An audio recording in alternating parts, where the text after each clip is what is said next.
Her billionaire husband punched her at the promotion party. His family mocked her, saying, "Only God can save you." Then one call left them speechless. "Hi, my beautiful family. Welcome back to Mr. Peter's Stories, your own family story channel. May the Almighty God pour His boundless mercy upon you and clothe every woman with strength that never breaks, patience that never runs dry, and dignity that no hardship can steal. May your hearts be protected from sorrow, your minds from fear, and your lives from despair. You are the quiet force behind families, the steady hands that build homes, the love that holds generations together. May peace settle in your homes, healing flow through your bodies, and hope rise in your spirits, even on the hardest days. May every sacrifice you make return to you as honor, comfort, and blessings beyond what you ever imagined. May God keep you safe, valued, and deeply loved, today and always. If your heart is true, like the video. If your love is real, write, "I am with Mr. Peter." Blood tastes like copper and shame, Haley learned, as it dripped from her nose onto the emerald dress her husband bought her last Christmas. The Grand Meridian Hotel ballroom had fallen silent, except for the sound of champagne glasses being set down on tables, the clink of expensive crystal against mahogany, suddenly obscene in the wake of violence. Haley remained on her knees, one hand pressed against her face where Damson's fist had connected, the other splayed on the marble floor for balance. The floor was cold, everything was cold. She could feel the grout lines between the marble tiles pressing into her palm, could smell the hotel's signature rose arrangements, now mixed with the metallic scent of her own blood. She had worked every day for 7 years to reach this moment, this promotion to Vice President of Marketing at Sterling and Associates. 80-hour weeks, missed birthdays, swallowed pride, endless presentations to rooms full of men who looked through her like she was glass. And tonight was supposed to be her victory. She had rehearsed her thank you speech for days, standing in front of her bathroom mirror at dawn before Damson woke, perfecting every word, every pause, every smile that would convince them she belonged here. The invitation had specified cocktail attire. She had chosen the emerald dress because Damson told her once, early in their marriage, that green made her skin look luminous. She had believed him then. She had believed everything then. The dress had cost too much, but she wore it anyway, hoping it would make him proud, hoping he would look at her the way he used to. Her team was here, her boss, Dr. Elliot Kemp, who had mentored her through every promotion, every obstacle, every moment she doubted herself. Industry leaders from competing firms, the CEO of their largest client, junior associates who looked up to her, who saw her as proof that women like them could rise. People with phones, always recording. The red dots of recording screens glowed like predator eyes in the dim ballroom lighting. Damson had arrived 2 hours late, stumbling through the entrance like a man walking through water. The smell hit her before she saw him. Expensive whiskey and cheap perfume, a combination that made her stomach turn. She knew that perfume. She had bought it herself for his assistant last Christmas, a gesture of goodwill toward the woman who answered his calls when Haley could not reach him. The scent was called Midnight Bloom. She would never forget it now. "Let's get you home," she had whispered when she reached him, her voice low enough that only he could hear, her hand gentle on his elbow. Professional smile fixed on her face, pretending everything was fine, pretending this was just a loving wife caring for her tired husband. She was always gentle with him, always careful, always trying to manage his moods like they were weather patterns she could predict and prepare for. He had shoved her hand away with enough force that she stumbled backward in her heels. "Don't touch me with your embarrassing hands." The conversations around them had stopped. 200 people watching, 200 witnesses. Haley felt her face flush hot with humiliation, felt every eye in the room lock onto them. Dr. Kemp had stepped forward, his face a mixture of concern and professional alarm. "Perhaps we should—" Damson's laugh cut through the air like breaking glass. "You gonna defend her, old man? She's my wife. I made her into something. Before me, she was nothing.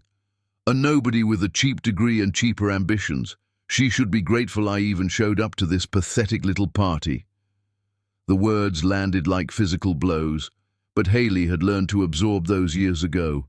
Words were the language of their marriage, his cutting, hers soothing. She knew this dance. She had choreographed it. She had perfected the art of smiling while dying inside. "You're drunk," she said, her voice steady, even as her hands began to shake. "Please. Let me call you a car.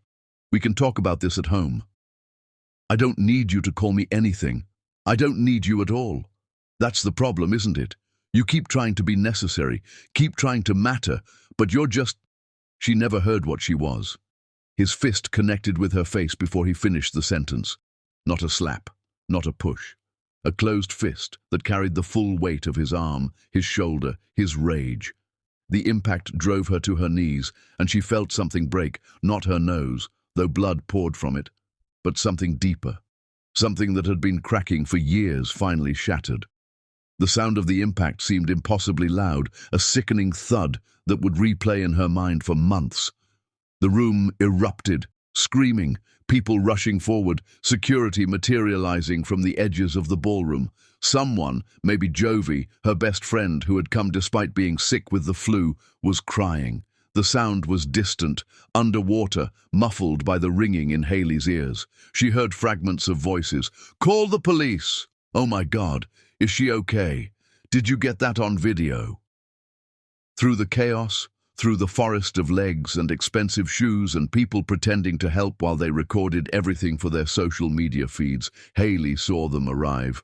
Lenora and Greer Bailey, Damson's mother and sister, the architects of the family empire, the women who had spent years teaching Haley exactly where she ranked in their world. Lenora wore diamonds at her throat, each stone probably worth more than Haley's first car. Her hair was perfectly styled, her makeup flawless, her expression cold.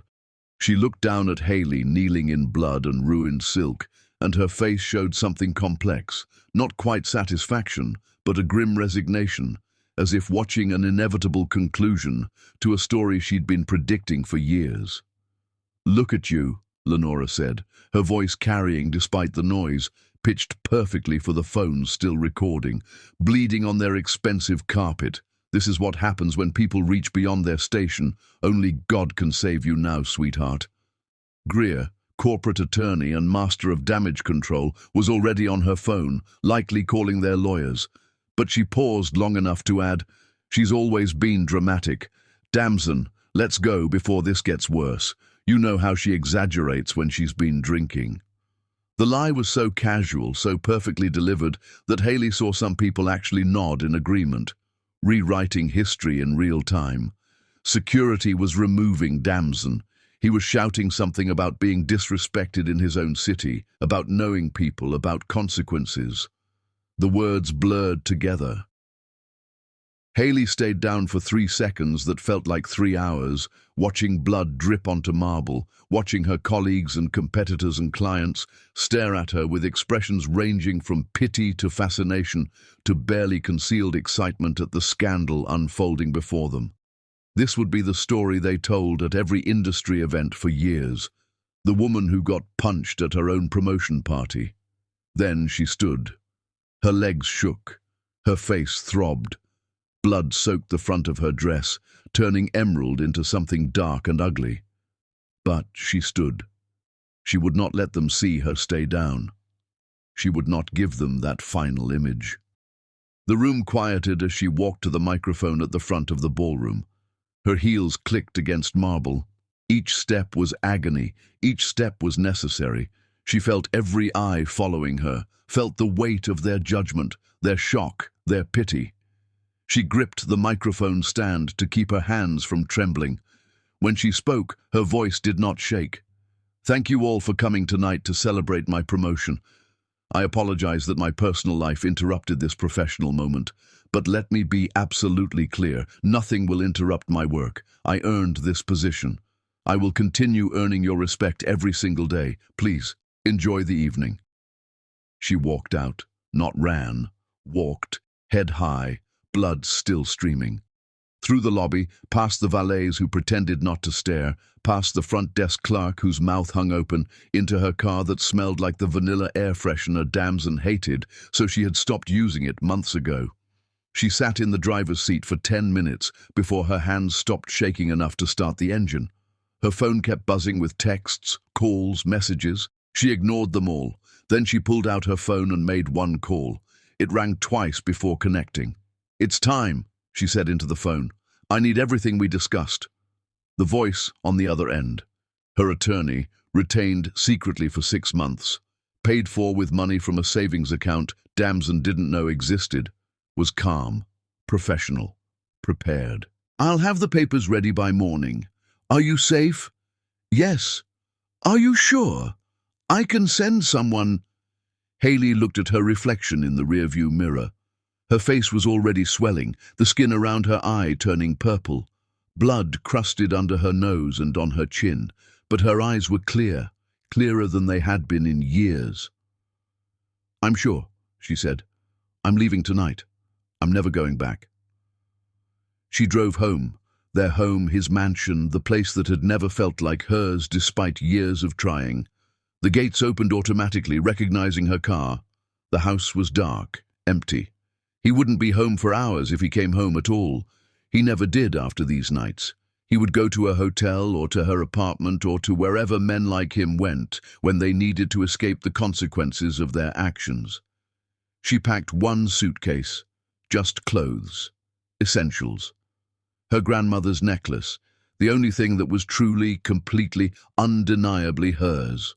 The journal she had kept throughout their marriage, every page a testament to her slow disappearance. She left behind the jewelry he had given her, the designer bags, the expensive coats. All of it was just costume pieces for a role she would never play again. She left her wedding ring on his pillow with a note written in her perfect handwriting. "You wanted to own me. Now you have nothing but your reflection." She checked into a hotel downtown. The clerk saw her face and offered to call the police. She declined. The police couldn't help her now. Nobody could help her now. She had to help herself. She had learned that lesson tonight, kneeling in her own blood while 200 people watched.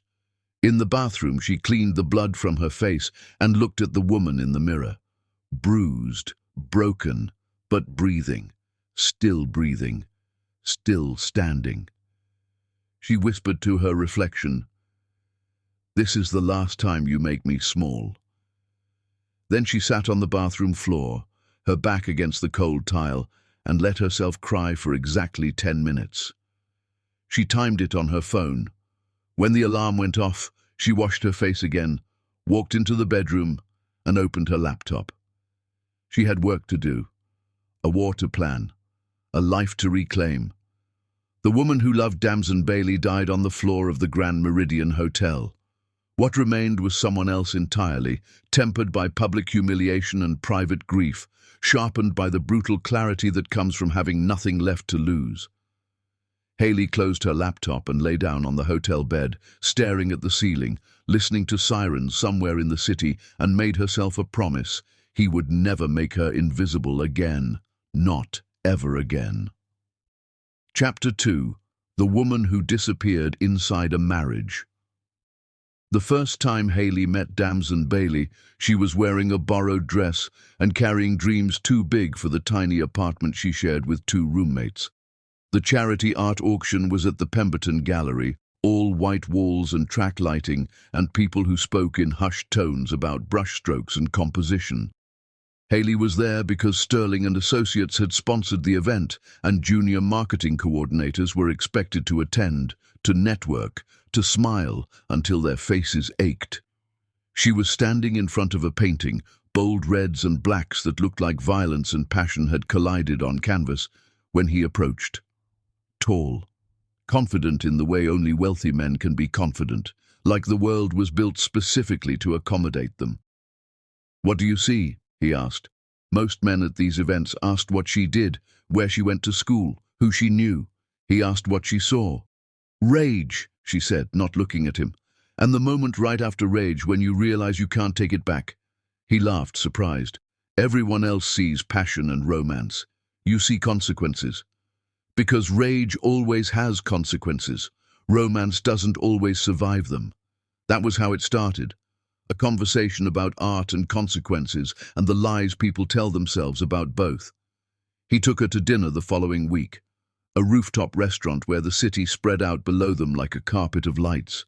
He asked about her work, her dreams, her childhood in a house where dinner was love and struggle served in equal portions.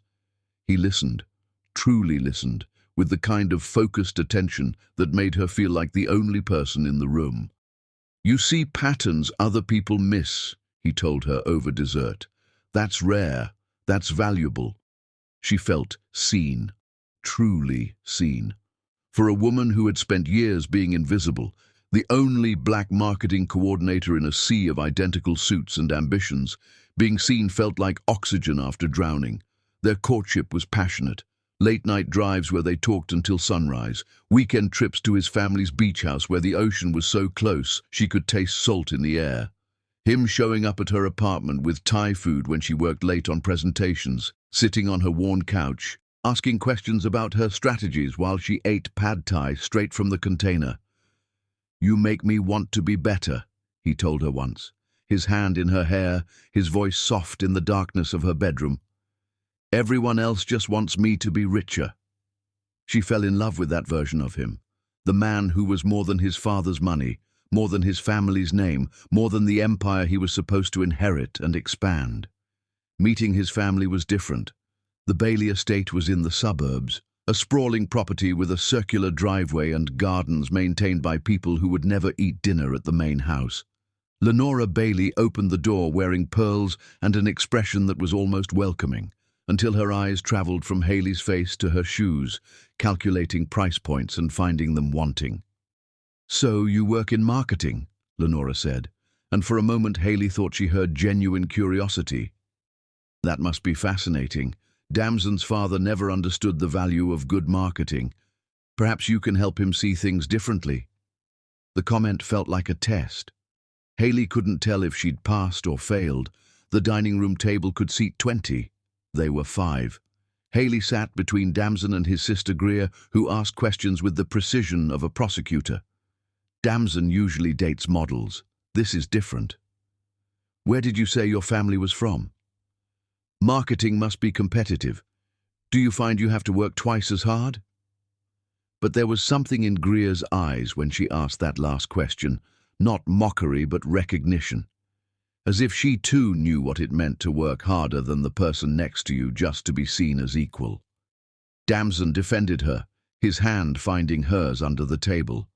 "She's brilliant. Get used to it." After dinner, Lenora cornered her in the powder room, adjusting her pearls in the mirror while Haley washed her hands. "My son sees something in you," Lenora said, and her voice was softer now, almost maternal. "I can see why. You're smart, you're driven. But understand, this family has standards that have nothing to do with who you are as a person. They have to do with who we've been for generations. The world isn't fair, but it is what it is. If you marry into this family, you'll have to decide how much of yourself you're willing to sacrifice for it." It should have been a warning. Instead, Haley heard it as a challenge she could win. "I've been adapting my whole life," Haley said. "I can handle it." Lenora's smile was sad. "I thought I could too once. I was from old money, but not Bailey money. I learned quickly. Handling it means becoming someone you don't recognize." Their wedding was small. Haley's family filled their half of the church with warmth and laughter and gospel music that made the Bailey side visibly uncomfortable. Her mother cried. Her father, who had worked construction for 30 years to send her to college, held her face in his work-roughened hands and whispered, "You sure about this, baby girl?" She was sure. She had to be sure. She loved him. The early years were good. Haley worked brutally hard at Sterling and Associates, climbing from coordinator to manager to senior manager.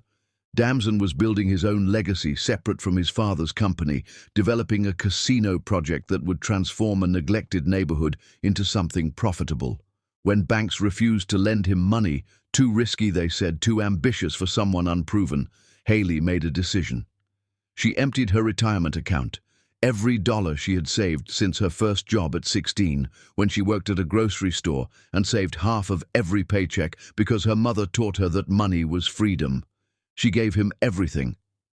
"I'll pay you back triple," he promised, kissing her hands like they were precious. "I swear it. This is temporary, just until the financing comes through." She believed him. She believed everything. She worked 80-hour weeks while attending his business dinners, becoming the perfect wife who could discuss market trends and laugh at unfunny jokes and make investors feel comfortable. She introduced him to Dr. Kemp, her mentor, who sat on the board of Continental Capital. That introduction led to financing for his project. She built him, piece by piece, introduction by introduction, late night by late night spent reviewing his business plans, suggesting refinements, using her marketing expertise to help him craft presentations that won over skeptical investors. And slowly, so slowly she didn't notice it happening, she began to disappear. It started with small corrections. "You don't need to talk so much at these dinners." Then, "Maybe straighten your hair for the investor meeting." Then, "You're getting thick. You should watch what you eat." His mother's comments grew sharper. "You've put on weight, dear. Damson deserves a wife who takes care of herself." Haley started skipping meals, started straightening her hair until the relaxer burned her scalp, started speaking less and smiling more and occupying less space until she was barely a shadow in her own life. The worst moment came when she didn't know it was the worst moment. Her father had a heart attack on a Thursday. The funeral was scheduled for Saturday. Damson had a crucial business dinner Friday night with investors from Japan. "Baby, I need you there," he said, his voice urgent. "They specifically asked for you. You made such an impression last time. This deal is everything. Your father would understand. He'd want you to support your husband." She almost said no. Almost. But he looked so desperate, so lost. And she remembered him saying once that he felt like an imposter in his father's world, that he needed her to believe in him when no one else did.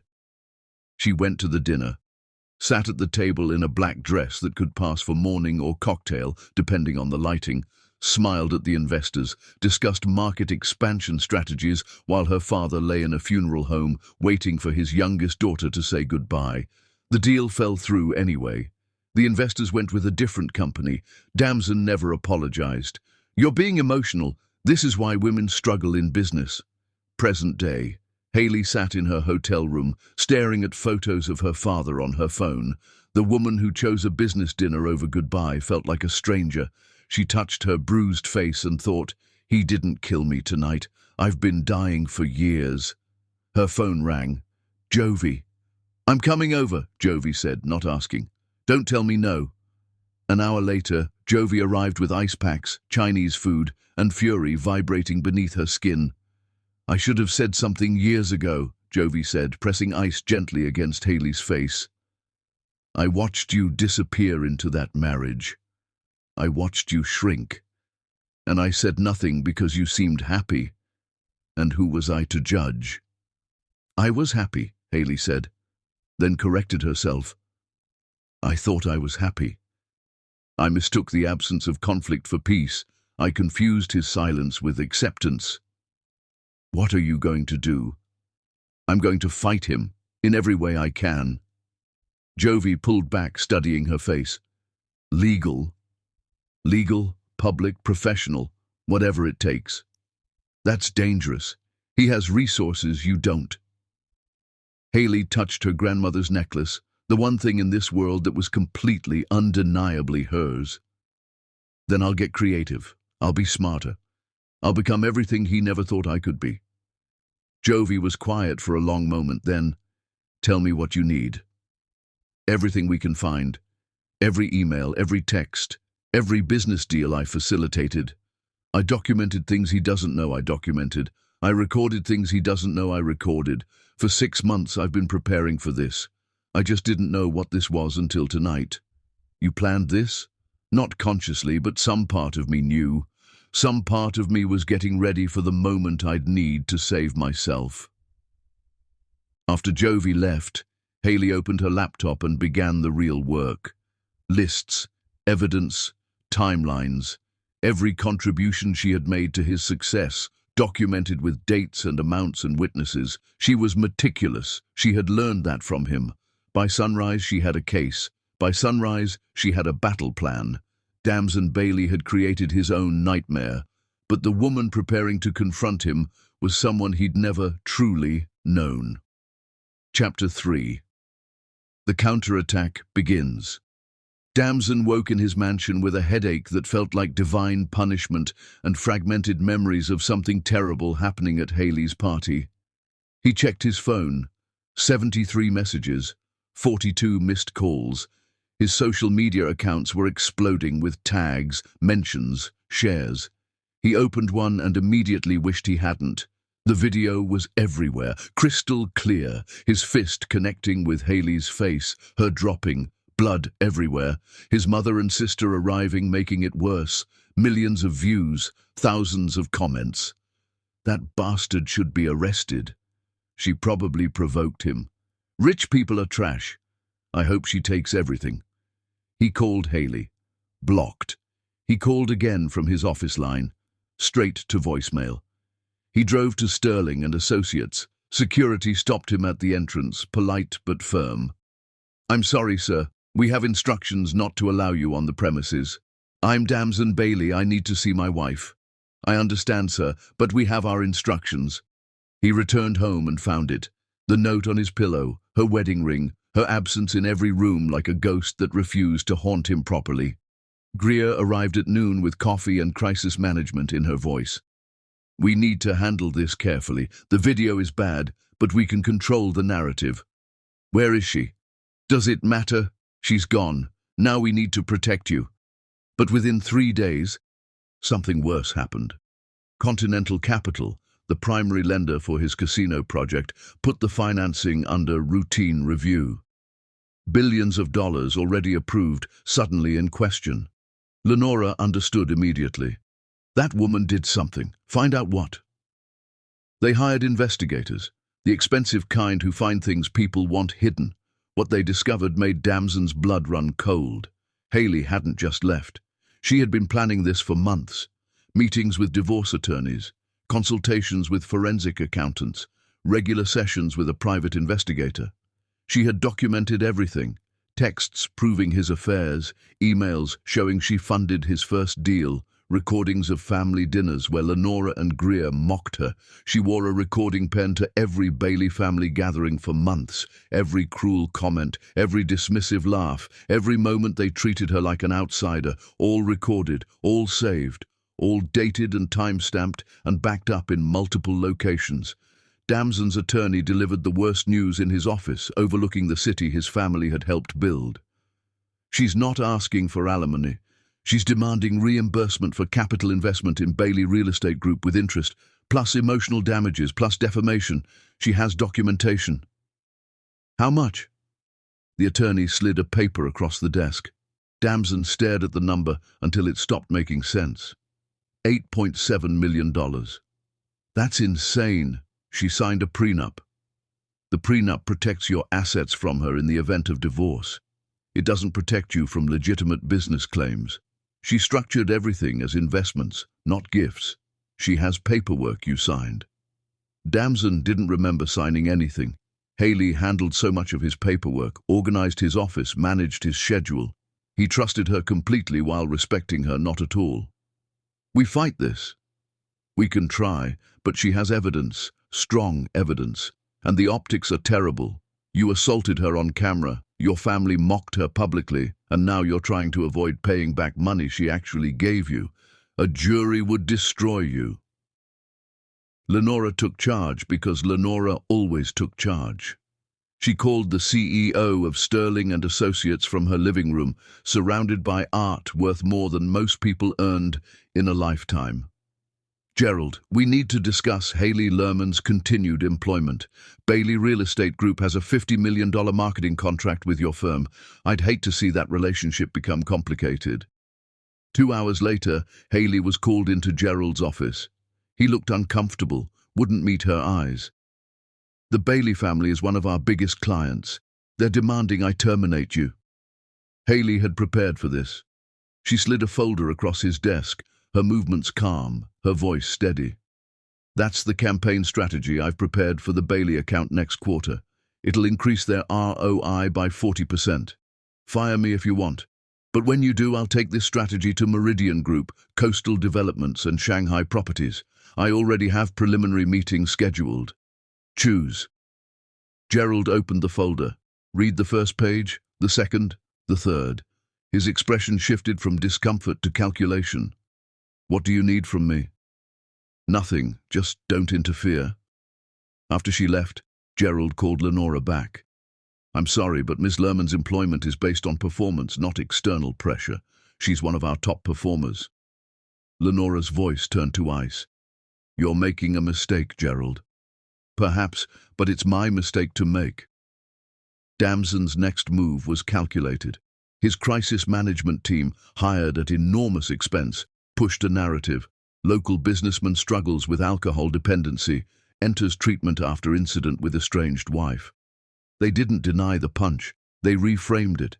Not abuse, addiction, not violence, illness, not his fault. A disease. The narrative gained traction. Everyone makes mistakes. He's getting help. She should be supportive during his recovery. Social media split into camps, half supporting Haley, half suggesting she was exploiting his illness for money. But Haley had learned from the best manipulator she knew, Damson himself. She didn't defend herself publicly. She released one statement through her attorney. The video speaks for itself. I'll see Mr. Bailey in court. Then she did something methodical, something surgical. She began contacting his ex-girlfriends, not asking them to attack him, just asking questions. Did he ever make you feel small? Did he isolate you from friends? Did he control your money? 3 women responded with stories. Not assault, he was too smart for that with most women, but emotional manipulation, financial control, isolation, the slow erosion of self that Haley recognized because she had lived it. One woman, Bethany, sent a long email.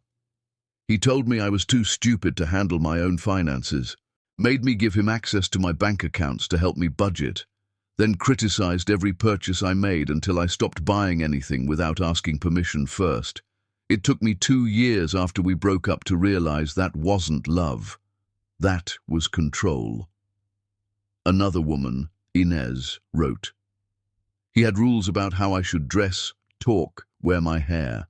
Said it was because he cared about my image, wanted me to be taken seriously. I didn't realize until later that he was erasing me, turning me into a doll he could pose however he wanted. Haley compiled these stories, anonymized them, and sent them to a journalist who specialized in patterns of abuse among wealthy men.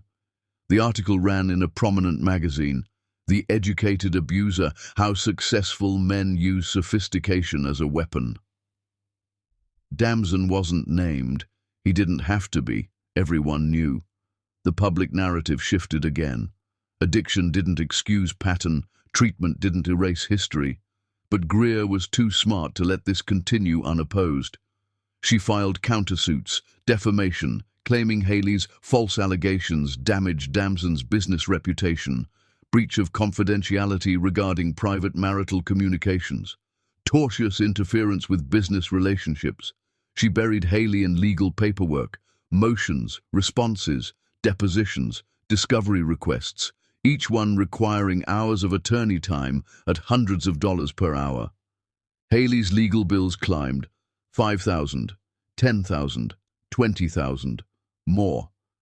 Jovi found her at midnight in her hotel room, surrounded by legal documents, eyes red from screen glare and exhaustion. How much longer can you afford this? As long as it takes. That's not an answer. Haley looked at her best friend, the one person who had never asked her to be smaller. I have enough saved for 6 months of aggressive litigation. After that, I'll have to get creative. What if he outlasts you? Then I lose. But I lose fighting. I lose loud. I lose making sure every woman who Googles his name sees exactly who he is. Her phone buzzed. Unknown number. She almost didn't answer. Ms. Lerman, this is Tamsin Cross. I think we need to talk. The name landed like a punch. Tamsin Cross, the assistant.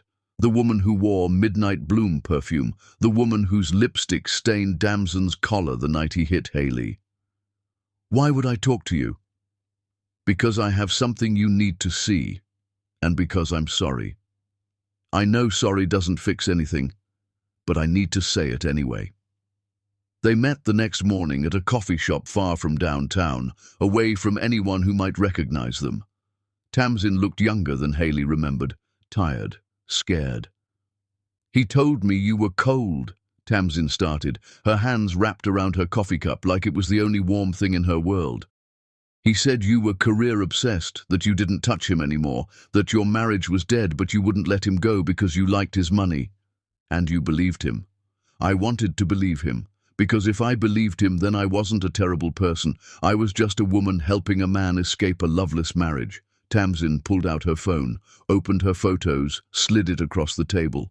Then I found these. Text messages. Dozens of them. Damson texting other women simultaneously, calling Tamsin disposable in a message to a friend, bragging about juggling multiple affairs, making bets about how long each woman would last before she figured out she wasn't special. Haley read them all, her face expressionless. Then she pushed the phone back. Why are you showing me this? Because he's doing the same thing to whoever comes next, and the next, and the next. He's not capable of love. He's capable of collecting. And I helped hurt you. I can't undo that.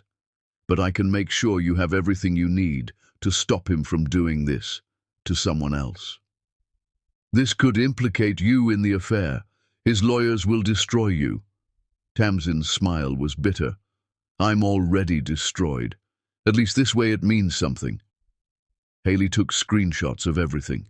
Evidence of systematic infidelity spanning years, during her father's death, during times Damson claimed to be working late on his casino project, during his engagement party to Haley, where he was texting another woman about meeting up later.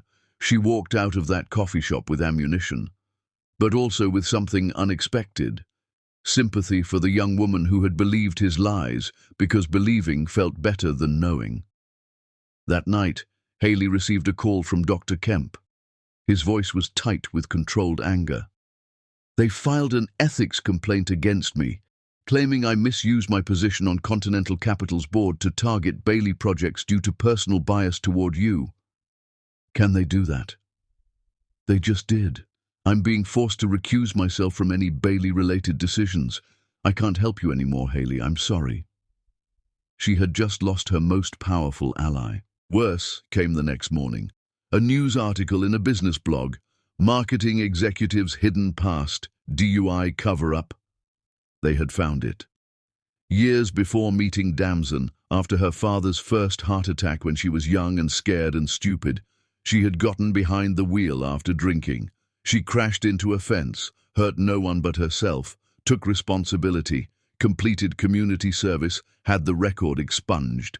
Damson's team leaked it anyway. The narrative they pushed. She's not the innocent victim. She has her own history of reckless behavior and hiding truth. Haley's phone exploded with calls from colleagues, clients, reporters.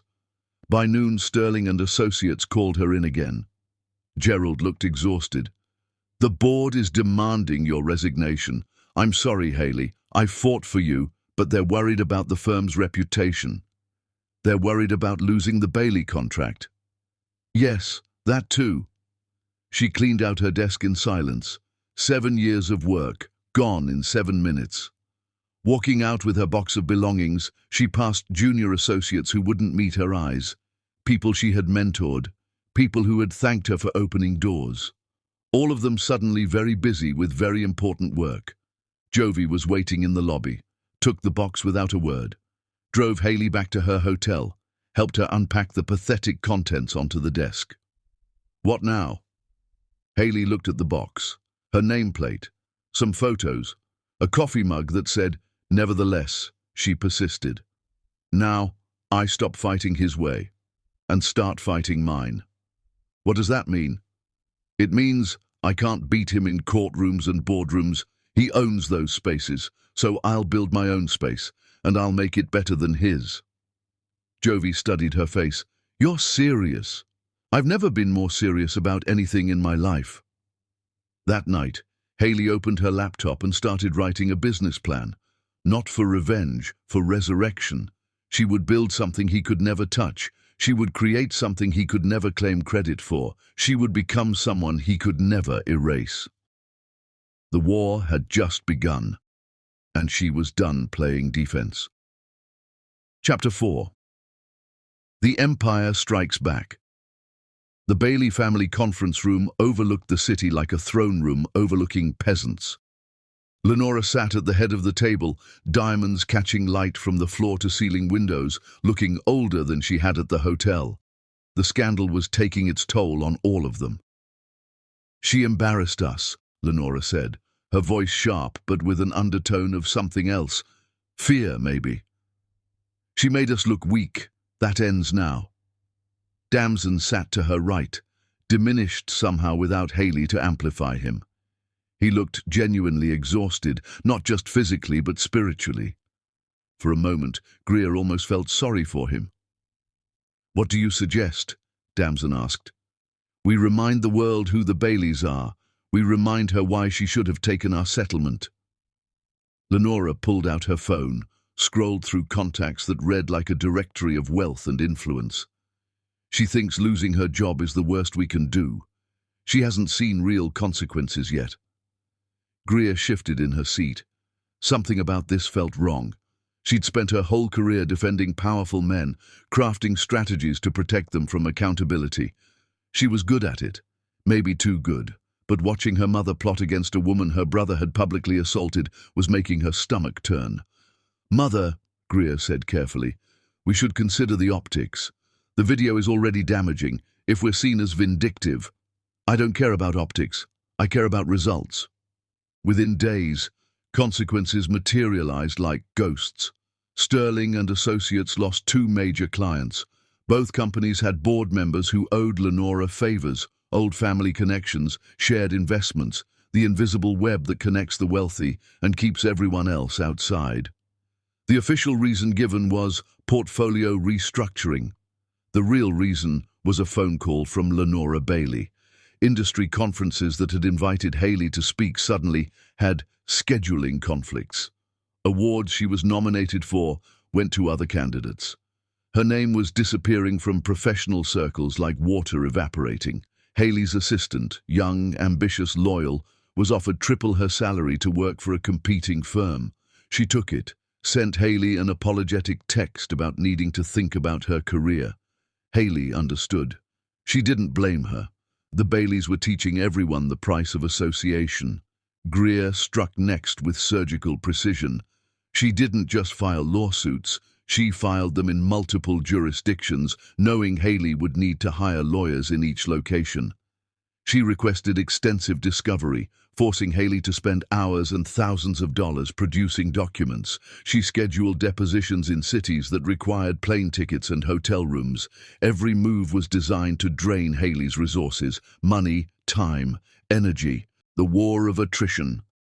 But as Greer executed these strategies, something was shifting inside her.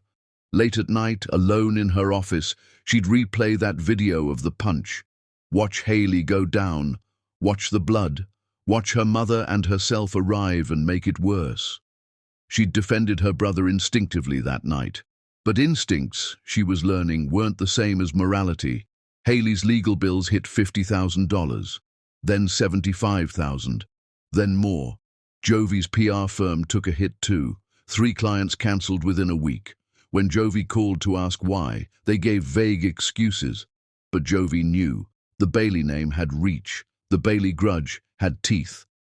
"You should distance yourself from me," Haley told her over dinner at a cheap restaurant they never would have chosen before. "When money wasn't a constant calculation. They're punishing you for being my friend. Let them. I didn't build my business to abandon people when it gets hard." "Jovi! No, don't you dare apologize for him. Don't you dare take responsibility for his actions. He hit you. They're attacking you. You don't get to feel guilty about me choosing to stand with you." But guilt settled in Haley's chest anyway. Everyone who touched her got burned. Everyone who supported her paid a price. Damson, meanwhile, made his most brilliant move. He went on a podcast, not a small one, but a major interview show that millions of people listened to. The host was sympathetic, a friend of his father's, someone who understood the story Damson needed to tell. He cried on camera, real tears, genuine emotion. "I made a terrible mistake. I was drinking, struggling with the pressure of my father's legacy, and I lashed out at the woman I love. I'm in intensive therapy now. I've checked into treatment. I'm trying to make amends. But she's using this moment, the worst moment of my life, to extort my family for millions. I'm not the victim here. But neither is she the saint she's presenting. We're both flawed people who hurt each other. The difference is, I'm trying to get better. She's trying to destroy me." The performance was devastating, compelling, convincing, and part of it, the part about being lost and desperate, was actually true.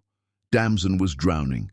He just refused to admit he'd jumped in the water himself. Public opinion shifted like sand in wind. Maybe they're both toxic. Maybe she's not innocent. Maybe this is just rich people drama.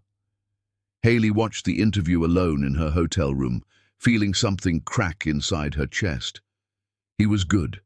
He was so good at this, at manipulation, at making himself the victim while standing on her grave. Her phone rang. Her mother.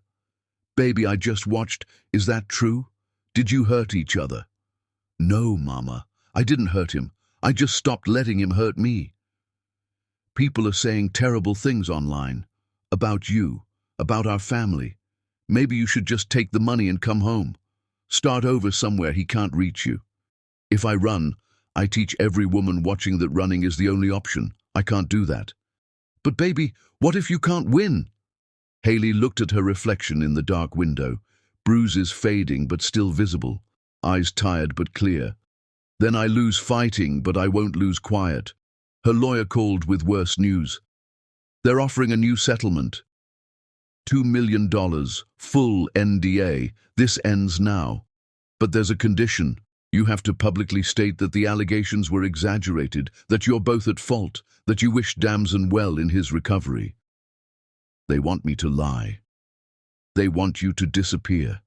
And honestly, Haley, you should consider it. Your legal fees are over 100,000 now. You're unemployed. They can keep this going for years, bleed you dry. Even if you win eventually, what will be left?" That night, Haley sat in her hotel room with the settlement offer in front of her. $2 million. More money than she had ever seen. Enough to start over. Enough to disappear. She thought about her father, about missing his funeral for Damson's business dinner, about how she would never get that goodbye back, about what he would tell her now if he could. She picked up the phone and called her lawyer. "I'm rejecting the offer." "Haley, I'm rejecting it.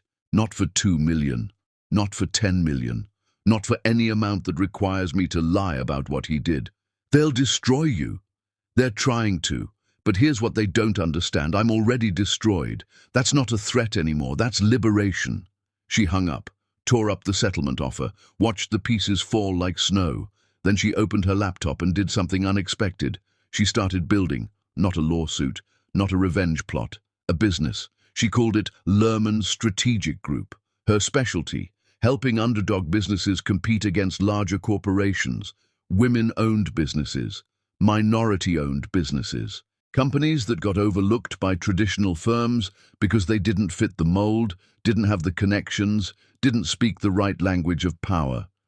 She reached out to 5 businesses, offered her services for equity stakes instead of fees. She had no money for salaries, but she had skills and rage and the desperate energy of someone who had nothing left to lose. Her first client was a black woman named Octavia who owned a beauty brand being squeezed out by a major retailer. They kept shrinking her shelf space, demanding lower prices, making it impossible to compete. Haley spent 2 weeks analyzing their situation. Then she restructured their entire strategy, pivot to direct to consumer, build a community around the brand, make the customer relationship direct, unbreakable, something no retailer could touch. Within a month, Octavia's sales doubled. Within 2 months, tripled. Word spread in communities the Bailey family never touched, the hairstylist network, the church congregations, the neighborhoods where people actually talked to each other instead of just networking. A second client came, then a third, then a fifth. Haley worked 18-hour days from her hotel room. No office, no staff, just her laptop and her skills, and her refusal to disappear. Jovi stopped by one night with Chinese food and found Haley surrounded by papers, eyes bloodshot, fingers flying across her keyboard. "When did you last sleep?" "Sleep is for people who aren't at war. This isn't healthy. Neither was my marriage. At least this is my choice." But Damson's world was shifting too. His casino project was behind schedule, over budget. Investors were getting nervous, not because of Haley, because of him. Because when you're under a microscope, every flaw shows: permits delayed, construction problems, cost overruns, the normal issues of any major development, but magnified by public scrutiny and loss of confidence. His mother pushed harder, called in more favors, made more threats. And then she found Haley's uncle, her father's brother, a man who had borrowed money from Haley years ago and never paid it back. A man who always resented her success, her education, the way she had risen above the family's modest roots. Lenora paid him to do interviews. Haley always had a victim mentality, he told a gossip blog. She was obsessed with marrying rich, targeted Damson from the beginning. This whole thing is a setup for money. The betrayal cut deeper than any lawsuit. Family, her own blood, selling lies for cash. Haley's mother called, crying, "Your cousins are defending him, saying he's just telling his truth. I don't understand how family can do this. Money makes people forget their family." That night, Haley sat alone in her hotel room, staring at nothing, feeling the weight of everything pressing down. Her job gone, her reputation attacked, her family fracturing, her bank account shrinking. For the first time since leaving, she wondered, what if I can't win? What if fighting back was just another form of drowning? Her phone buzzed. Text from a number she didn't recognize. "Ms. Lerman, you don't know me, but I own a small tech company. I read about what you're doing for Octavia's business. I need help. The big firms ignore us. Will you take us on?" She stared at the text. Then another came in. Different number. "I heard you help women who are trying to build something. I'm starting a catering business after leaving my husband. Can we talk?" Then another. And another. Not revenge, but something else. People who saw her standing and decided to stand with her. Haley picked up her phone and started responding, not because she was winning, but because she refused to stop fighting. The war wasn't over, but maybe, just maybe, she was building something that could survive it. Chapter 5. The Price of War. Haley's hotel room had become command central. Papers covered every surface. Her laptop never slept. The curtains stayed closed because daylight felt like an intrusion, a reminder that the world continued spinning while hers had stopped. 3 months since the punch. 3 months since her life divided into before and after. Her bank account showed a number that made her stomach clench. $60,000 remaining. Legal fees consumed everything else. $60,000 between her and destitution. Lerman's strategic group was growing but slowly. She had 12 clients now, all paying in equity or deferred fees, because she couldn't turn away women who reminded her of herself. The business was building, the business was promising, the business wasn't paying her bills. The social media attacks had intensified. Someone created a fake account pretending to be her, posting inflammatory things about race and class and wealth. By the time she reported it, the damage was done. Screenshots circulated, her name attached to words she never said. Damson's PR team was relentless. Haley Lerman's social media meltdown. Is she mentally stable? Friends worry about her behavior. She woke up to death threats in her DMs. You're a gold-digging whore who deserves what you got. I hope he kills you next time. Black women like you need to know their place. The racism was always there, lurking beneath the surface, waiting for permission to emerge. Damson's situation gave them permission. Her address leaked somehow. She had to move hotels, then move again when that address leaked too. She was being hunted, digitally, publicly, relentlessly. Jovi's PR firm lost 2 more clients. When Hailey apologized, Jovi threw a pillow at her. Stop apologizing for existing. Stop apologizing for fighting back. You didn't create this situation. You're surviving it. But surviving felt like drowning in slow motion. Sterling and Associates called, not to hire her back, but to ask her to sign an NDA about her time there. They offered $5,000. She laughed until she cried. They were covering themselves, erasing her, making sure she couldn't speak about the culture that allowed them to fire her under pressure. She refused. They said she was being unreasonable. She hung up. Her sister Sienna drove in from 3 hours away, worried. Found Hailey working at midnight, eyes hollow, subsisting on coffee and fury. You're going to make yourself sick. I'm already sick. This is just symptoms. Please, Hailey, come home for a few days. Rest. Let me take care of you. If I stop, I'll never start again. If I rest, I'll remember how tired I am. Sienna took Hailey's face in her hands, the way their father used to. He's destroying you. Even with you gone, he's still destroying you. Then I'll destroy him back. At what cost? Hailey pulled away. Whatever it takes. After Sienna left, Hailey cried for the first time in weeks. Not delicate tears, but ugly sobbing that shook her whole body. She cried for her father who died thinking she was happily married. She cried for the woman she used to be, who believed love was enough. She cried for the life she lost and the life she was building from ashes and spite. Then she washed her face and got back to work. Her forensic accountant called with news. I found something. Bailey Family Charity Foundation. The numbers don't add up. Donations versus disbursements. There's a gap. How big? Potentially hundreds of thousands over several years. Could be accounting errors. Could be something else. Can you prove it? Not yet. I need access to their internal accounts. How do we get that? We don't. Not legally. Hailey understood. They had evidence of irregularities but not proof of wrongdoing. A shadow but not the shape. She filed the information away. Saved it. Waited. Meanwhile, Damson was doing something unexpected. He was actually attending therapy. Actually sober. His social media showed him at AA meetings, volunteering at homeless shelters, doing public penance. His redemption arc was working. Articles praised his journey. People commented about second chances and growth and learning from mistakes. Hailey watched him being reborn as a better man while she was being crucified as a vindictive woman. The narrative was so perfectly constructed it felt like fiction. Then Greer made a brilliant move. She filed a motion claiming Hailey's evidence was obtained improperly. The recordings at family dinners, made without everyone's consent. The document reviews, potentially breaching attorney-client privilege. The financial investigations, possibly exceeding legal boundaries. The hearing was scheduled. Everything Hailey had gathered could be deemed inadmissible. Her entire case could evaporate because of technicalities. Her attorney was honest. This is bad. If the judge sides with them, we lose everything. Can we fight it? We can try. But Greer is good. She's very good. The hearing was brutal. Greer stood in her perfect suit with her perfect argument about privacy and proper procedures and legal boundaries. She made Hailey sound like a criminal, made gathering evidence sound like breaking and entering someone's life.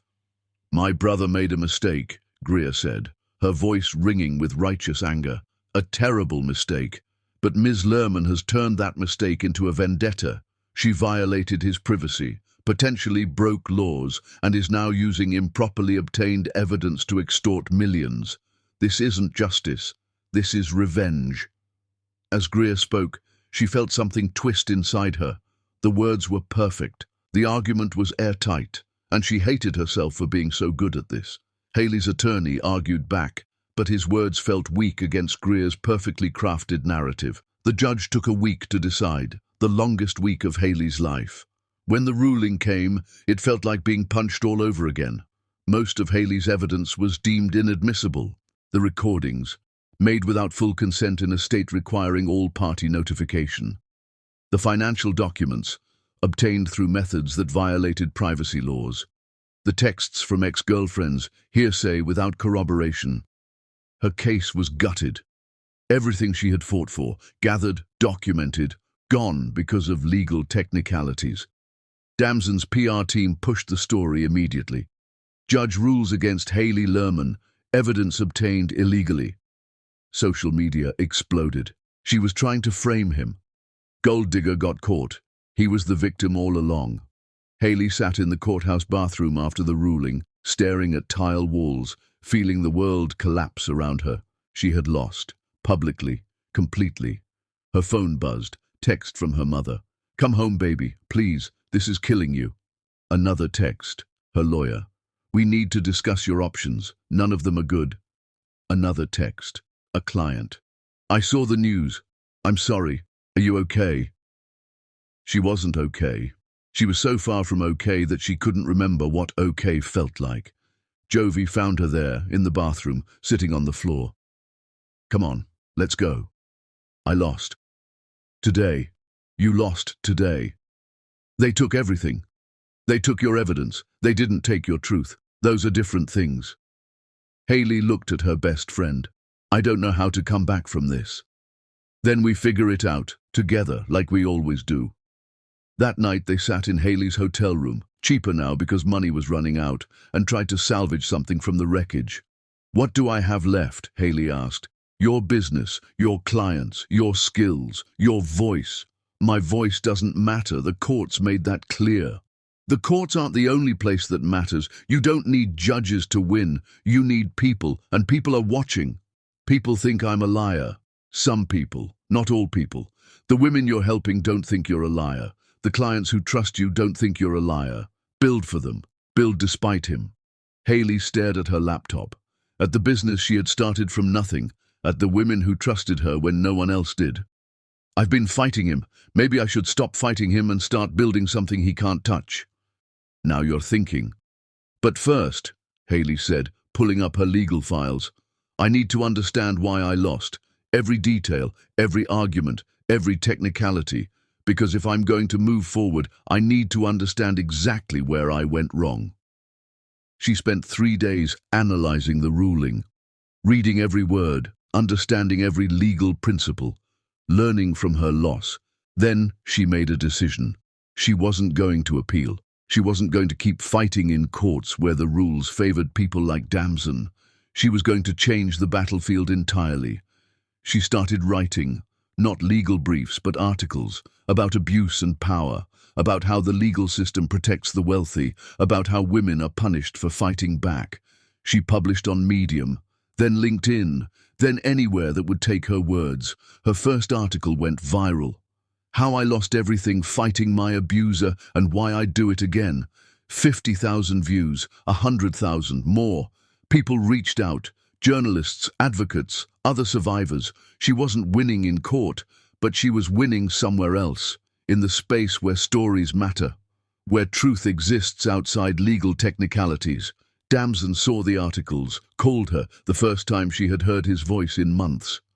"You're making this worse. For you or for me? For both of us. This isn't helping anyone. It's helping me. It's helping every woman who reads it and realizes she's not alone. That's enough." "Haley!" She hung up, blocked his number. Again. That night, lying in bed, she thought about her father, about what he would say if he could see her now, unemployed, losing court cases, but still fighting. She thought he might be proud, not of the situation, but of the fact that she refused to quit. Her phone buzzed. Email from a woman she didn't know. "I read your article. I left my husband last night. For the first time in 5 years, I think I might survive this. Thank you." Haley read it 3 times. Then she got up, opened her laptop, and started writing again. Not for the courts, not for the judges, for the women who needed to know that losing doesn't mean quitting. She had lost the battle, but the war was far from over. Chapter 6. The Turning Point. Haley's article about losing her court case didn't just go viral, it became a movement. Women started sharing their own stories in the comments. Thousands of them. Women who fought their abusers and lost. Women who never fought because they knew they'd lose. Women who won legal battles but lost themselves in the process. The comment section became a testimony, a grief circle, a revolution written in shared pain. Journalists picked up the story, not the gossip blogs that had been feeding on her suffering, but real journalists who asked real questions. They wanted interviews, they wanted details, they wanted to understand how the legal system could watch a man punch a woman on camera and still rule in his favor.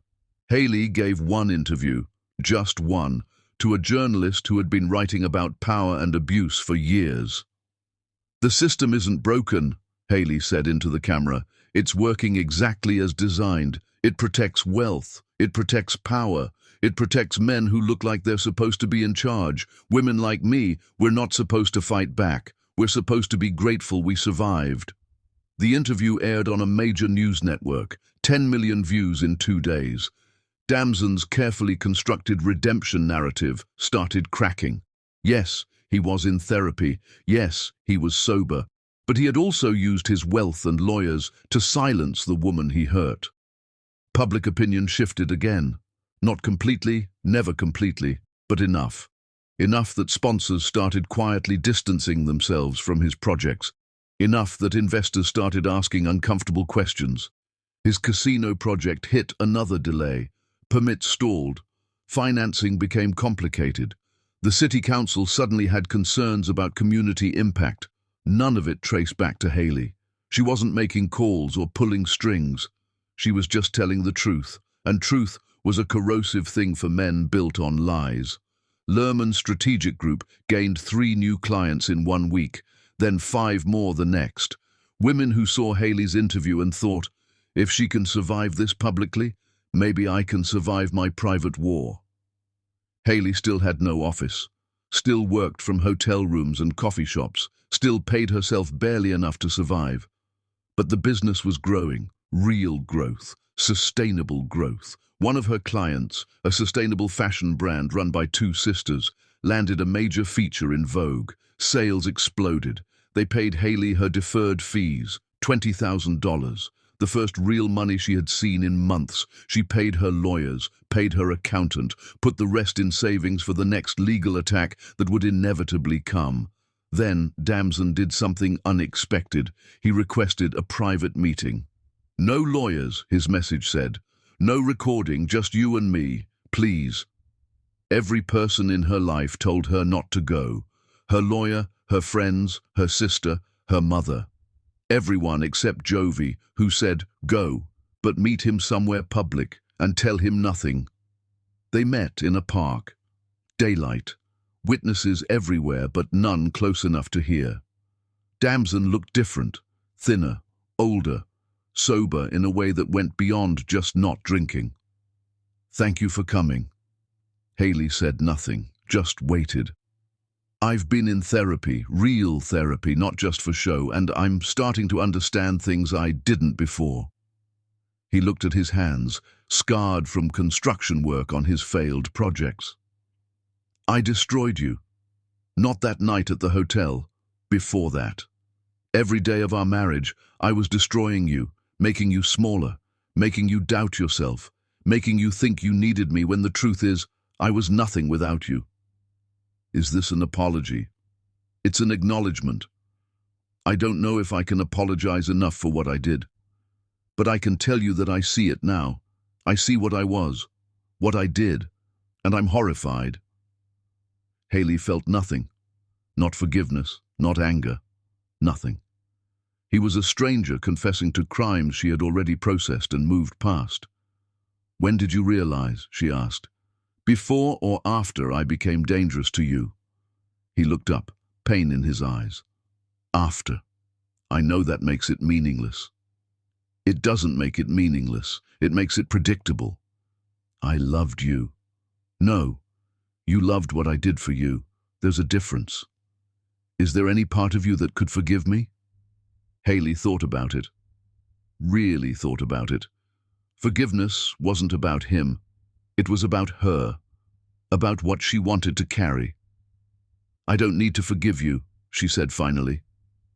"Forgiveness would mean this is finished, But it's not finished. You're still fighting me in court. Your family is still attacking me. You're asking for forgiveness, while your lawyers are trying to destroy me financially. So no, I don't forgive you. And I don't think you actually want forgiveness. I think you want absolution, and I can't give you that. What can I do? Nothing. There's nothing you can do. You broke something that can't be fixed. The woman who loved you is dead. You killed her. What's left is someone who learned to survive without you, and honestly, that's better than anything you ever gave me. She stood to leave. He grabbed her hand, gently, desperately. I'll drop the lawsuits, all of them. I'll tell my mother to stop. I'll make this end. Will you pay me back the money I gave you?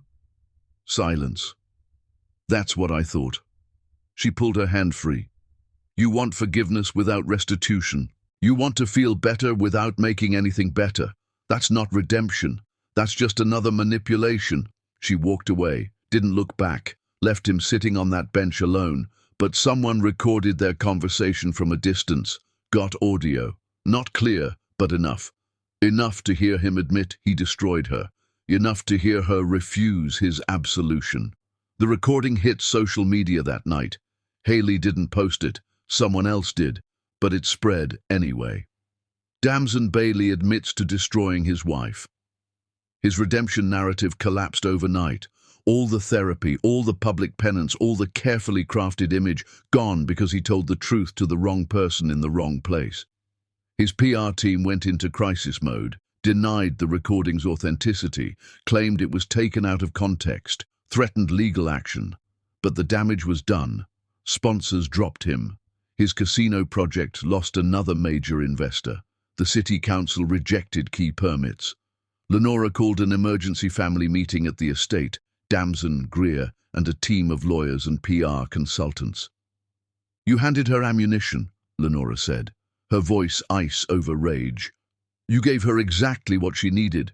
I was trying to make amends. Amends don't matter. Victory matters, and you just lost. Greer was more pragmatic. The project is failing. We need to cut our losses, sell what we can salvage, restructure. We're Baileys, Lenora said. We don't retreat.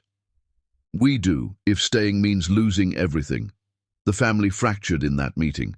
Damson wanted to make peace. Lenora wanted total war. Greer wanted survival. They couldn't agree. For the first time in Bailey family history, they were divided. Meanwhile, something unexpected happened for Haley.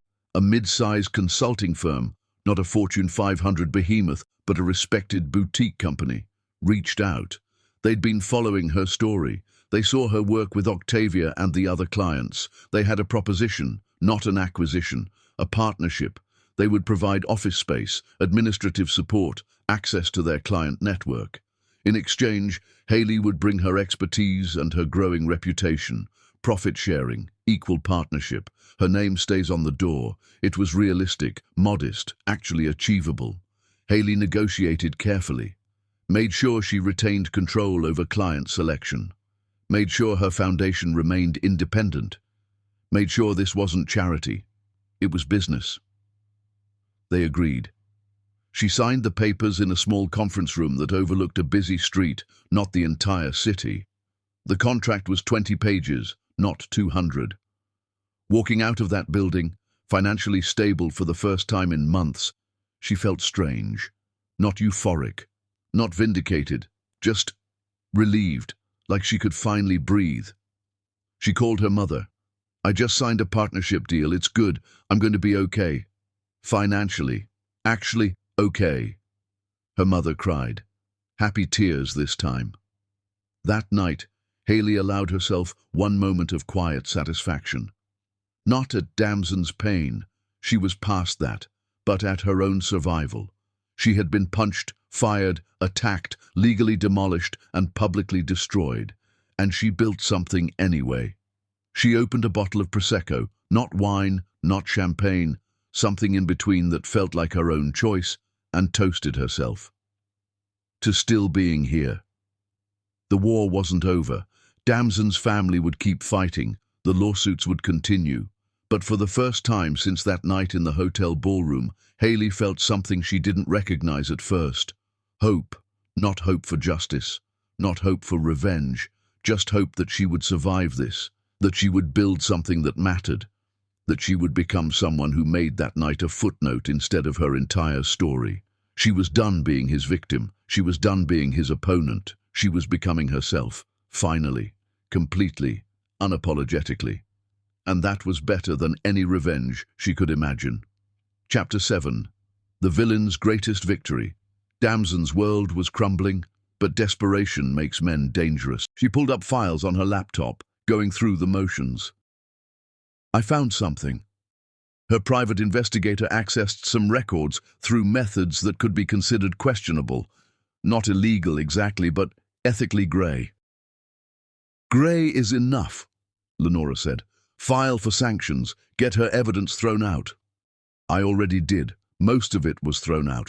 But I can do more. I can get her lawyer censured. Make other attorneys afraid to take her cases. Do it. But Greer's hands were shaking slightly as she typed. She was good at this. Too good. And for the first time in her career, that skill felt like a curse. They worked with terrifying efficiency. Within days, Greer filed a motion claiming Haley's entire legal strategy was built on harassment and improper investigation. She painted Haley as a vindictive ex-wife who violated every ethical boundary in pursuit of money she didn't deserve. The motion included examples: the recordings at family dinners, the financial deep dives, the contact with ex-girlfriends. Greer argued that Haley had constructed a campaign of harassment disguised as legal discovery. The hearing was scheduled. Everything hung in balance again. Haley's attorney was stressed. This could get me disbarred. They're not just coming for you anymore. They're coming for everyone who helps you. Can we fight it? We can try, but I need to be honest. I'm scared. They're powerful enough to end my career. I have a family. I have a mortgage. I understand, Haley said. Do what you need to do. He didn't abandon her, but she could see the fear in his eyes. The Bailey family was teaching everyone the cost of association. The hearing was worse than before. The judge was different, older, conservative, clearly uncomfortable with the entire situation. Greer was masterful. Your Honor, Ms. Lerman has turned a personal grievance into a public crusade. She's used the media to attack my client, weaponized his moment of weakness, and violated every norm of civil discourse and legal proceeding. Her attorney enabled this behavior. This court must send a message that such tactics will not be tolerated. Haley sat in the courtroom watching her lawyer be destroyed professionally for the crime of representing her, watching the judge nod along with Greer's arguments, watching justice bend toward power like it always did. The ruling came swiftly. The judge sanctioned Haley's attorney, fined him, issued a formal reprimand, and barred Haley from filing any new claims related to the marriage for 3 years. 3 years. She couldn't sue, couldn't pursue damages, couldn't seek justice through legal channels. The system had locked her out. Damson's PR team celebrated publicly. Judge rules against continued harassment. Lerman barred from further legal action. Social media exploded again. She was just harassing him. Gold digger tactics backfired. Justice served. Haley's attorney quit that afternoon. I can't afford to lose my license. I have kids, I'm sorry. She understood. She didn't blame him. But she was alone now. No lawyer, no legal recourse, nothing. Jovi's PR firm lost 5 more clients in a week. Companies that couldn't afford association with someone the courts had labeled a harasser. I'm killing your business, Haley said. You're not. They are. Don't confuse their actions with yours. But guilt ate at Haley anyway. Everyone who touched her paid a price. Her clients started getting pressure too. Anonymous reviews attacking their businesses, sudden inspections by city officials, permits delayed, the invisible machinery of power making things difficult. One client called crying, I'm sorry, I can't work with you anymore. Someone told my landlord I was associated with you, and now he's threatening not to renew my lease. Another client just ghosted, stopped returning calls. Haley watched her business contract, not collapse, but shrink. The growth she had built evaporating under pressure. She was losing, not dramatically, but steadily. Death by 1,000 cuts. The money from her partnership was helpful, but legal fees had consumed most of it. She had enough to survive for a year, maybe 2 if she was careful. But after that, Damson, meanwhile, made a surprising move. He filed for bankruptcy protection, claimed Haley's lawsuits and the public scandal had destroyed him financially. His casino project was abandoned. His assets were tied up in complex corporate structures that made them untouchable. The bankruptcy petition listed Haley as a creditor. The $8.7 million she claimed he owed her? The court would decide if she got anything.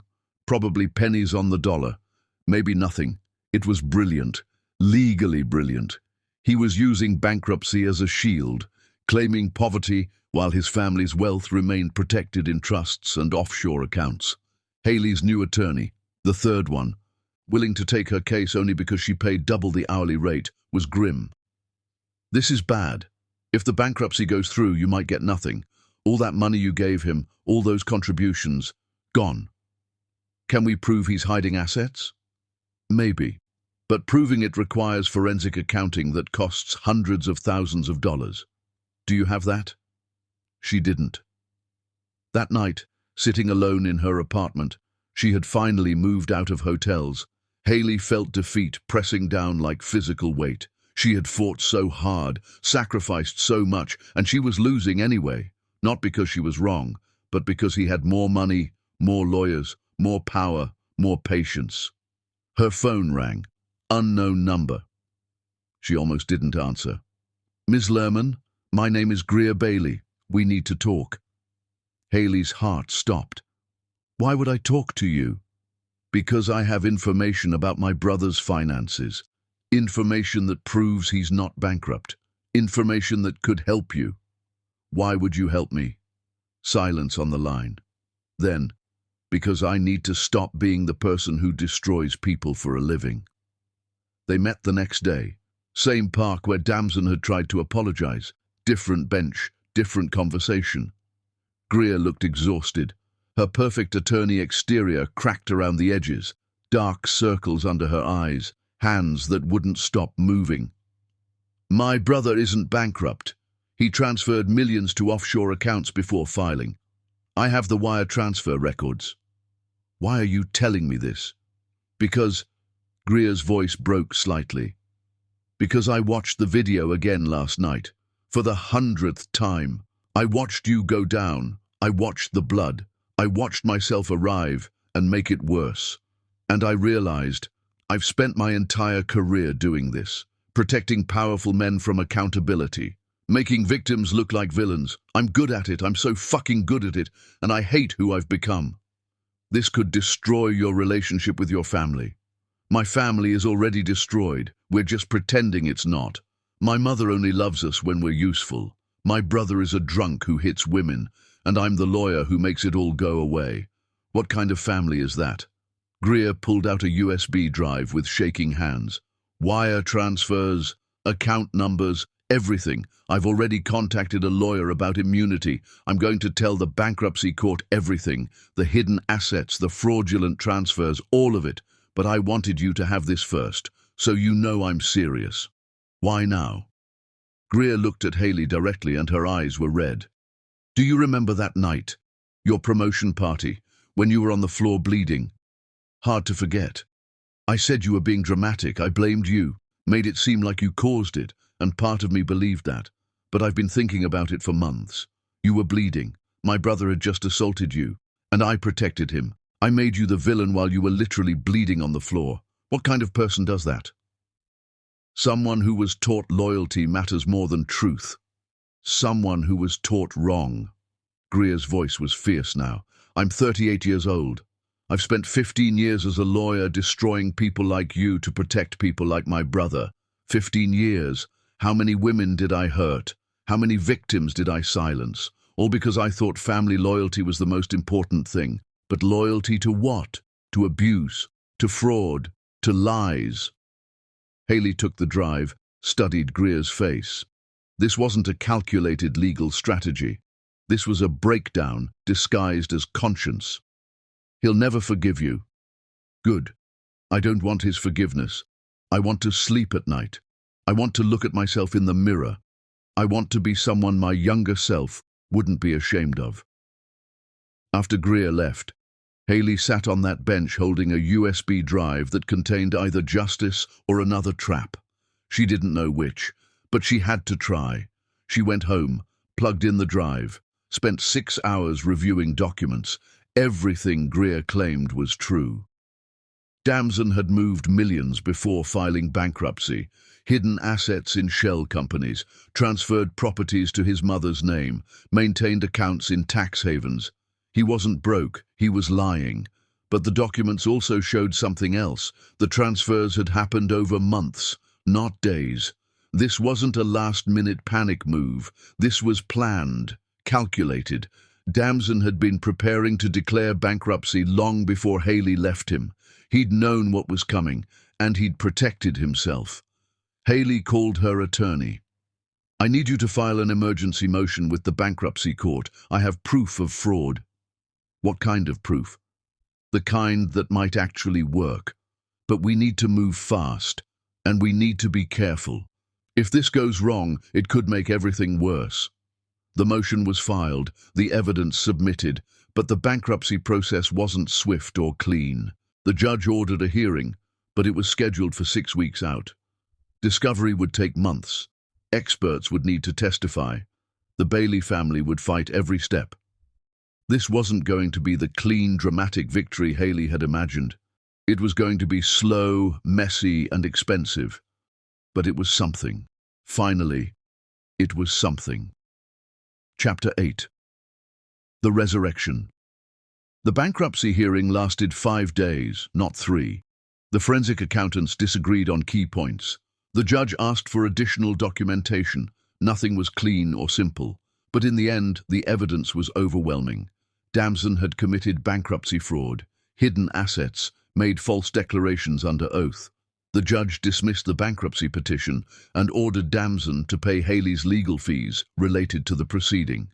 But the judge also referred the matter to the U.S. Attorney's Office for possible criminal charges, with a note that proving criminal intent would be difficult. It wasn't the crushing victory Haley had hoped for.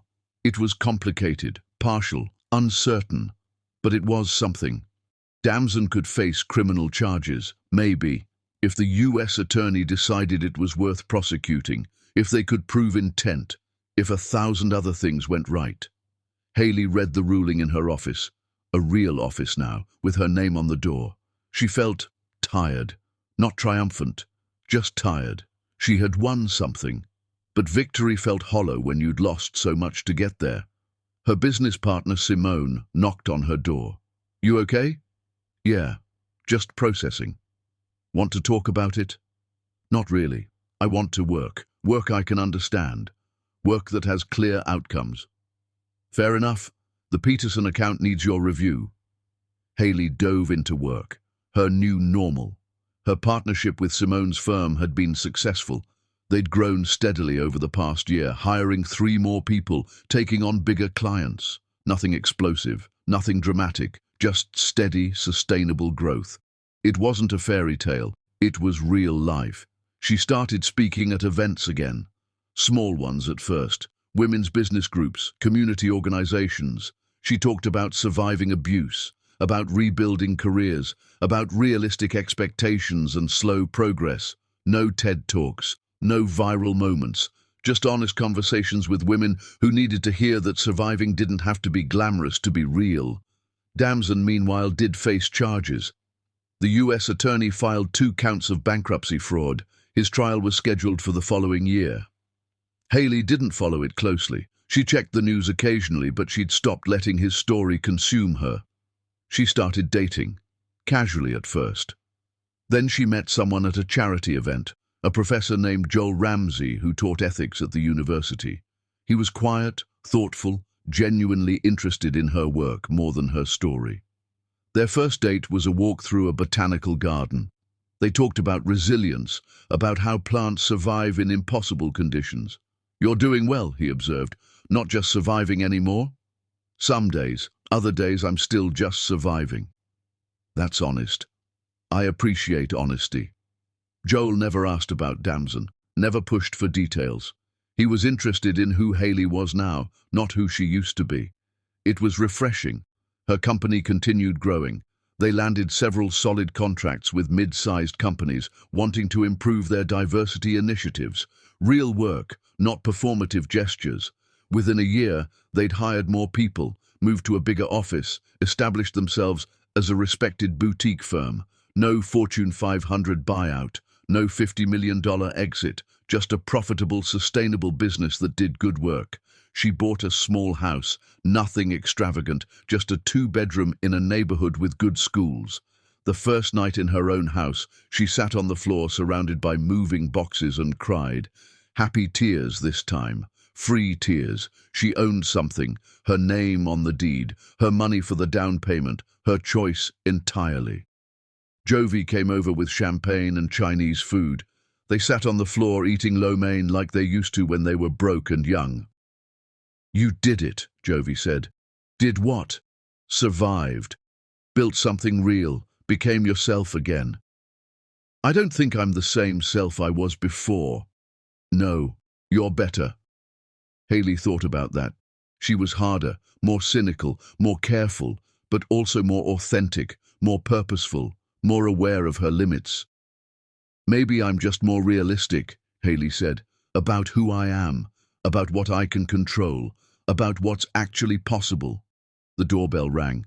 Delivery, flowers from her mother. So proud of you, baby girl. Dad would be too. Haley put the flowers on her empty kitchen counter and let herself believe her father would have been proud. Her phone buzzed. Text from Joel. How's the new house? Good. Scary. Mine. Want company for your first night? She hesitated. Old instincts said no. New instincts said maybe it was okay to let someone in. Yes. He came over with takeout and a houseplant. Every home needs something alive in it. They ate on the floor, talked about plans for the house, laughed about nothing important. Later, after Joel left, Haley walked through her empty house, small rooms that were hers to fill however she wanted, a life she could shape without asking permission. She opened her laptop and checked her foundation's website, the one she'd created with seed funding from her partnership earnings. The foundation helped domestic violence survivors start businesses. They'd helped about 200 women in 2 years, not thousands. 200. But 200 was real. 200 mattered. Haley read their stories, each one a testament to resilience. She added her own story to the website, not the dramatic version, the real version, all the messy parts, all the moments she almost quit. You don't have to be strong every minute. You just have to keep going. Progress isn't always dramatic. Sometimes it's just showing up and doing the work day after day, even when nobody's watching. She published it, went to bed in her own house, slept better than she had in years. The next morning she woke to 30 messages from women who read her story and felt seen, not 300. 30, but 30 mattered. Haley sat in her kitchen drinking coffee and reading messages and realized this was enough, not perfect, not dramatic, just enough. Every woman she helped mattered. Every business she built mattered. Every day she chose herself mattered. She wasn't a hero. She wasn't a warrior. She was just a woman who survived and decided to help other women survive too. And that was enough. Chapter 9. The Final Confrontation. Damson's trial began in the fall. Haley didn't attend. She had no interest in watching him be prosecuted, but the media coverage was inescapable. Billionaire's son faces fraud charges. The fall of Damson Bailey. The prosecution built a strong case. Wire transfers, false declarations, expert testimony. Greer testified. Calm, professional, devastating. Lenora was in the courtroom every day, diamonds at her throat, her face a mask of controlled fury. She never looked at Greer. The trial lasted 3 weeks. The jury deliberated for 2 days, longer than expected. The defense had made some compelling arguments about complex financial structures and reasonable business decisions. When the verdict came, it was mixed. Guilty on 2 counts, not guilty on 3 others. Damson's face showed genuine fear mixed with confusion. He was going to prison, but not for as long as the prosecution had hoped. Sentencing was scheduled for a month later. He faced up to 4 years, not 8. Haley was in her office when her phone rang, unknown number. "Ms. Lerman, this is Damson. Please don't hang up." She should have, but curiosity kept her on the line. "What do you want?" "I'm going to prison, probably 3 years with good behavior.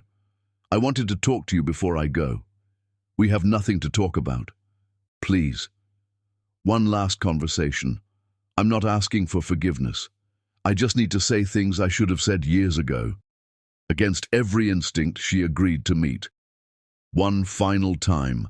A coffee shop, public, daytime. He looked broken, not the polished man she married, but something fundamentally diminished.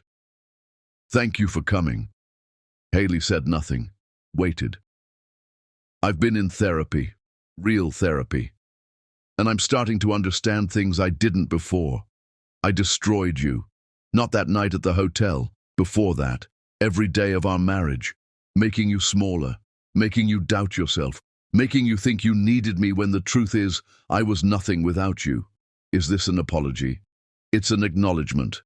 I don't know if I can apologize enough for what I did, but I can tell you that I see it now. I see what I was, and I'm horrified." Haley felt nothing. Not forgiveness, not anger, nothing. He was a stranger confessing to crimes she'd already processed. "When did you realize?" she asked. "Before or after I became dangerous to you?" He looked up, pain in his eyes. "After. I know that makes it meaningless. It doesn't make it meaningless, it makes it predictable. I loved you. No, you loved what I did for you. There's a difference." There was a long silence. Then Damson said quietly, "You're right. I did. And I'm sorry for that too." Haley studied his face. This wasn't manipulation. This was just exhaustion. A man finally seeing himself clearly and not liking what he saw. "I don't forgive you," she said finally, "but I don't hate you either. You're just someone who happened to me, someone I survived. That's all. That's fair." They sat in uncomfortable silence for a moment. "What will you do?" he asked. "After this?" "Keep working, keep helping other women, keep building my life." "You're happy now?" Haley thought about it, really thought about it. "I'm getting there. It's not dramatic or perfect, but it's mine, and that's enough." She stood to leave. Damson stood too. "Can I hug you? One last time?" "No, that's not something I can give you." He nodded, understanding. Haley walked out and didn't look back. That was the last time she ever saw Damson Bailey. His sentencing came 2 weeks later, 3.5 years in federal prison. Lenora collapsed in the courtroom. Greer watched from the back row, expressionless.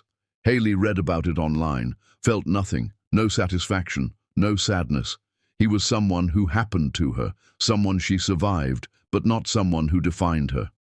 She closed the article and opened her email. 5 new client inquiries, 2 speaking requests. Her phone rang. "Joel, want to get dinner tonight?" "Yes." "Everything okay? You sound different." "I am different. I just closed a chapter." That night at dinner, she told him about the new client, about hiring another team member, about expansion plans. She didn't tell him about meeting Damson. That was a private ending. Later, walking home, Joel took her hand. "I like who you are." Haley squeezed his hand. "I like who I am too. That's new for me." When she got home, she opened her journal from the marriage, read the last entry from those dark days.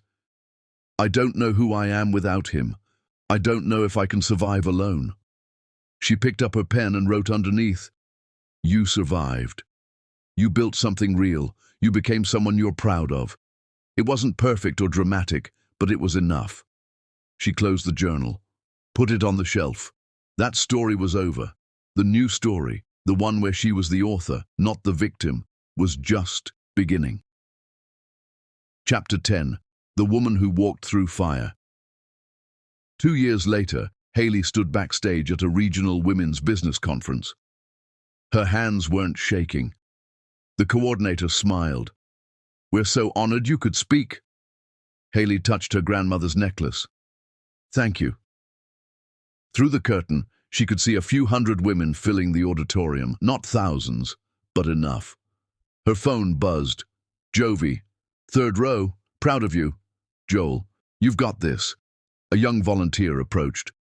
Ms. Lerman, I wanted to thank you. I read your article. I left my husband last week. I didn't think I could survive without him, but you survived, so maybe I can too. Haley took the woman's hand. What's your name? Destiny. Destiny, you're going to do more than survive. You already did the hardest part. You left. Destiny hugged her, then disappeared. The announcer's voice. Please welcome Haley Lerman. Haley walked onto the stage. The applause was genuine, warm. She stood at the podium and felt calm. Good morning. I'm going to tell you something that might surprise you. I don't hate my ex-husband. The room went quiet. I spent years thinking revenge meant destroying him. And I tried. I fought him legally, publicly, emotionally. Some consequences happened. He went to prison. He lost his business. But his consequences didn't heal me. Watching him lose didn't make me feel like I won. She paused. So I stopped trying to destroy him. I started building myself instead. I started a business. I created a foundation. I built relationships based on respect. I learned to sleep without nightmares. She looked at the crowd. People ask about forgiveness. Here's my answer. Forgiveness isn't about erasing what happened. It's about releasing the expectation that the past could have been different. Staying angry kept me trapped in a story he was still writing. Letting go meant I got to write my own story. Women wiped tears. But forgiving didn't mean excusing. It just meant I stopped letting him occupy space in my mind. And that space? I filled it with work that matters. People who value me. Dreams that are mine. She clicked to slides showing women she helped. Businesses they built. This is what moving forward looks like. Not his destruction, my creation. Not his pain, my peace. The best thing I could do was to become someone he couldn't touch. To build something meaningful. To make him irrelevant in my own story. More slides. 200 women helped, 15 employees, a sustainable business. I'm not telling you to forgive. That's personal. What I'm telling you is, don't let your abuser define you. Don't let your worst day become your only story. A photo of herself, laughing in her office, genuinely content. This woman is different from who I was. The woman I was believed she needed a man to be complete. She was wrong, and it took being broken to understand I was never broken. I was just in the wrong shape. She talked about rebuilding credit, starting businesses, recognizing manipulation, emotional recovery, therapy, authentic relationships. She ended with this. Your abuser wants you to believe you can't survive without them. They're wrong. You're stronger than your worst moments. When you walk away from someone who made you small, you get to expand into the space you were always meant to occupy. She paused. I was punched at my promotion party. On video, I lost my job, my reputation, most of my money.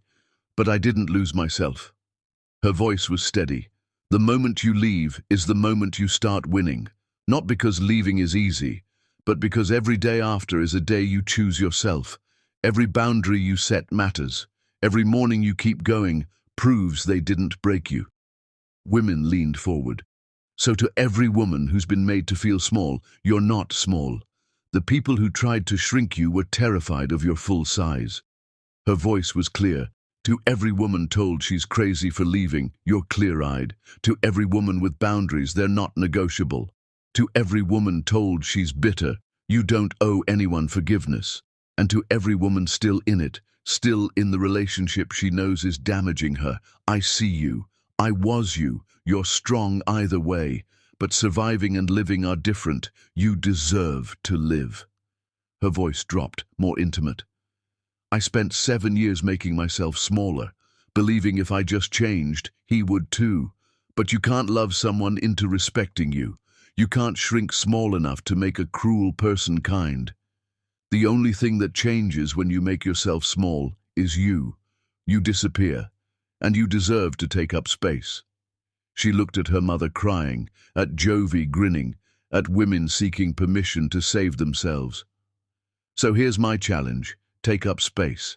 Set boundaries. Leave situations that diminish you. Build things that matter, love people who see you, and refuse to make yourself small. Because the world needs women who know their worth. Her final words. You are not what he did to you. You are what you do next. That's where your power lives. That's where your story really begins. So go, build, create, thrive. And when someone asks how you survived, tell them, you didn't just survive, you kept going. And that was enough. The applause was sustained. Women on their feet, some crying, some nodding. Hayley stood at that podium and let it wash over her. After, dozens waited to talk, each with a story. I'm leaving tomorrow, one whispered.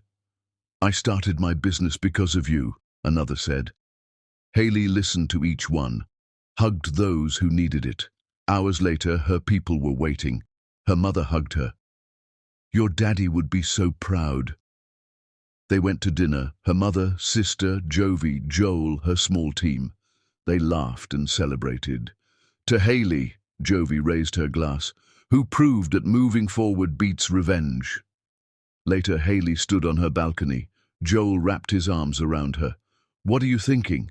About the woman who was punched, how she thought her life was over, how she couldn't see past the pain. And I wish I could tell her, you're going to be okay. Not perfect, but okay. You're going to build something real. You're going to help women. You're going to fall in love with someone kind. You're going to wake up one day and realize you're not just surviving, you're actually living. Joel kissed her temple. She'd probably not believe you. Probably. But she'd be wrong. Hayley turned in his arms. I spent so long believing I couldn't survive without him. And now, I can't remember why I thought that. This life, I built this, not despite him, just without him. You built it because of you. Because of me, because I refused to quit, because I got up every time, because I chose myself. You know what matters most? Tell me. You genuinely wish him well. You hope prison changes him, not because you owe him that, but because you're free enough to wish it. That's real freedom. They stood in comfortable silence. Hayley's phone buzzed. Message from Destiny. I found an apartment, signed the lease. It's small, but mine. I'm terrified and excited. Thank you for showing me that leaving is possible. Hayley showed Joel. He smiled. You're changing lives. We're all changing the world. Every woman who leaves, every woman who chooses herself. Later, in bed, Hayley thought about all her versions. The girl who believed in love, the wife who shrank, the woman who got punched, the survivor who fought, the entrepreneur who built, the speaker who helped. All of them were her. She opened her journal app and wrote, Dear woman who was punched, you survived. You built something real. You helped women. You fell in love with someone kind. You became someone you're proud of. The road was brutal. You lost jobs and money and people. You questioned everything, but you didn't quit. So keep going, because on the other side is a life worth living. You're not broken. You're breaking free. Love who you become. She saved it, curled into Joel's warmth.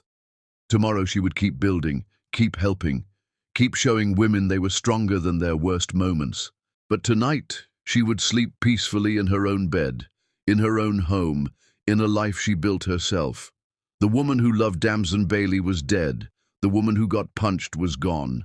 What remained was something real, something earned. Hayley Lerman, survivor, builder, free woman. And that was enough, becoming more herself than she ever was before. She closed her eyes and smiled, not because everything was perfect, but because she was finally, genuinely herself, and nothing could take that away again. The end.